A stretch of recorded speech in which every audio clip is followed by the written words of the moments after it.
2013ರಲ್ಲಿ ಕೃಷಿ ಪೆನ್ಸಿ ಮಾರ್ಕೆಟ್ ಕಾಮಗಾರಿ ಮುಗಿದರೂ ಇಂದು ರೈತರು ತಾಳಿಕೋಟೆಯಲ್ಲಿ ಕಾಳು ಮಾರಾಟ ಮಾಡುತ್ತಿದ್ದಾರೆ. ಹುಣಸಗಿ ತಾಲೂಕಿನ ಮಾರ್ಕೆಟ್ ಇಲ್ಲದೆ ಶಾಪೂರು ಅಥವಾ ಸುರಪುರಕ್ಕೆ ಹೋಗಬೇಕಾಗುತ್ತಿದೆ.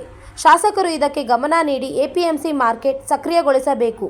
ಈಗ ಅಂಗಡಿಗಳು ಬಾಡಿಗೆಗೆ ನೀಡಲ್ಪಟ್ಟಿವೆ. Bureau report, ರಾಷ್ಟ್ರಧ್ವನಿ news Kannada. Hanumantha ದೊರೆ, ಹುಣಸಗಿ. ರಸ್ತೆ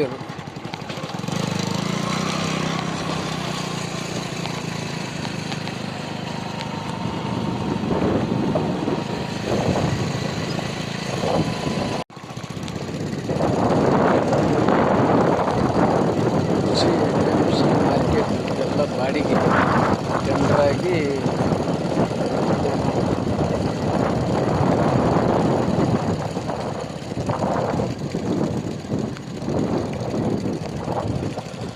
ಮಾರ್ಕೆಟ್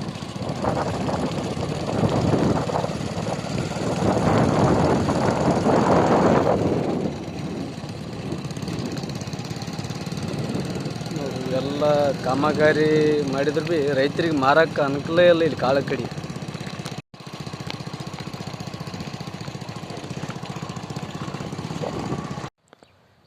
ಕೃಷಿ ಎಪಿಎಂಸಿ ಮಾರುಕಟ್ಟೆ ಇದೆಲ್ಲ ನೋಡಿ 2013 ಇನ್ನು ಎಲ್ಲ ವರ್ಕ್ ಯೂಟ್ಯೂಟ್ ಮಾಡ್ತಾರೆ. ಇದು ಮಾಡಿಲ್ಲ, ಇವರು ಅಧ್ಯಕ್ಷ ಯಾರ ಅನ್ನೋದು ಗೊತ್ತಿಲ್ಲ.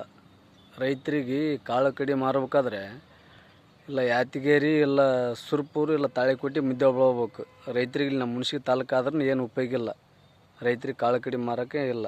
ಈ ಥರ ಆಳು ಬಿದ್ದದ ಎಪಿಎಂಸಿ. ಎಲ್ಲರೂ ಬಾಡಿಗೆ ಪಿಡಿಗೆ ಹಿಡಿದ್ಬಿಟ್ರೆ ಟೆಂಡ್ರ್.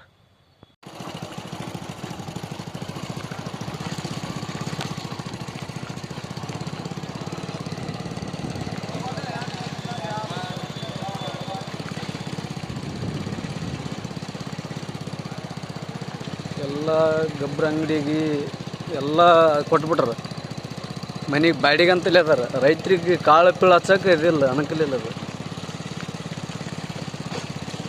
ಕೃಷಿ ಎಪಿಎಂಸಿ ಮಾರ್ಕೆಟ್.